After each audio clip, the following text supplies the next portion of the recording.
How's it going? Dave from Comic Book Investment. So I thought this would kind of be fun to kind of do. Not every comic I buy works out for me, and some I actually lose money on. So I'm going to go through 3 comics that I recently lost money on and kind of give like a breakdown of each one and why I lost money. All right, so let's go into number 1. We got Fantastic Four, number 94. This is the first appearance of Agatha Harkness. She was in WandaVision. I just recently sold 7.0. I paid $352 and I sold it for $299. And it took me about 3.5 months to sell that one. And if you look up here on the graph, you can see how this is a graph for a 7.0, how it spiked really high and then it went down. I happened to buy it just not at a good time. There's also I included some recent sales of a 7.0. You can see for the year it had a high of $600 and a low of $150. And you can see that it's this kind of, October 1st had one sold for $189, June 30th, $180. Yeah, I had this listed for 3.5 months. I think it was listed in June. And we can see in June, nothing was really selling. The last one was April for $306.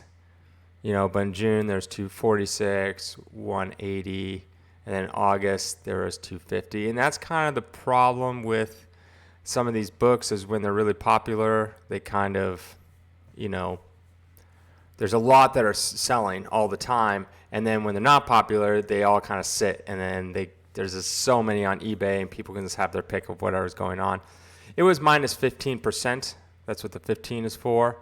And then also you have to think about as I lose money on fees as well, because I sold this through eBay.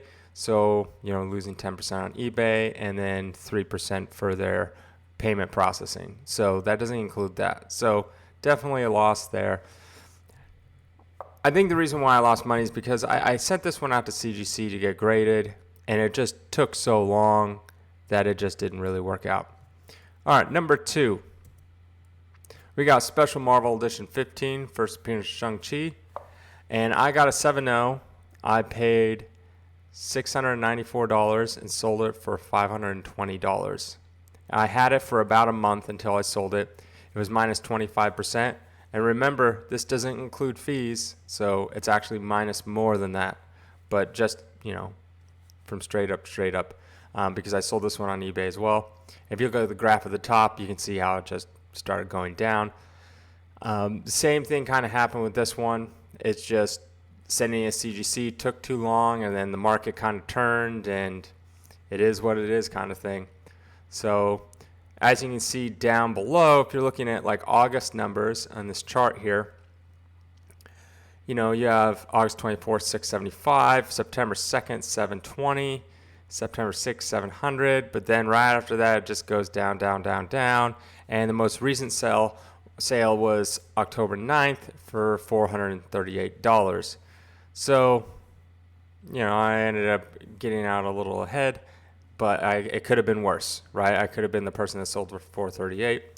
I could have been the person that sold for $622. You never really know. But yeah, the market was just kind of going down. And so, yeah, just kind of sold. Lost money on that one.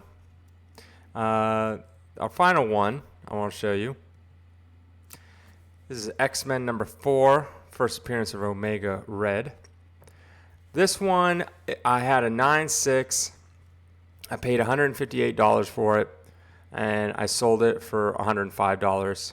It took about a month. It was minus 34%, also include fees in there, so it's probably closer to almost 50%. This one, I sent in, I thought it was a 9.8 for sure. That was the problem with this one. I was like, yeah, this is definitely a 9.8.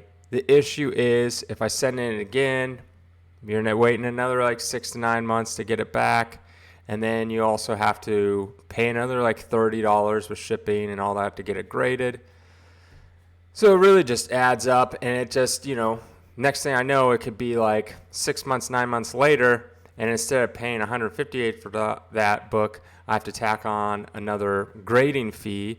And, so now instead of $158, maybe we're somewhere around $180, somewhere around there. And that is just going to make it. And what if it comes back a 9.6 again or 9.4? So you kind of weigh the risks, and it just wasn't worth it. If you look down here, there's been a lot that have been selling. This one's, moves quite quickly. But, September 12th, you had one for $85. And then recently, October 9th, you had one for $115. But then October 8th, you had one for $100, another one for $100, $125, kind of all over the place. But yeah, I had a high of $286 and a low of $55, and you can see up there on the graph that it spiked up and then went down. It's just one of those things. I definitely thought this was a 9.8, but it's just not worth resending. So yeah, that's a couple losses I had recently, and yeah, I hope you like this kind of video. It's kind of fun to do. I got this suggested to me, so I figured I'd try it out. All right, have a great day.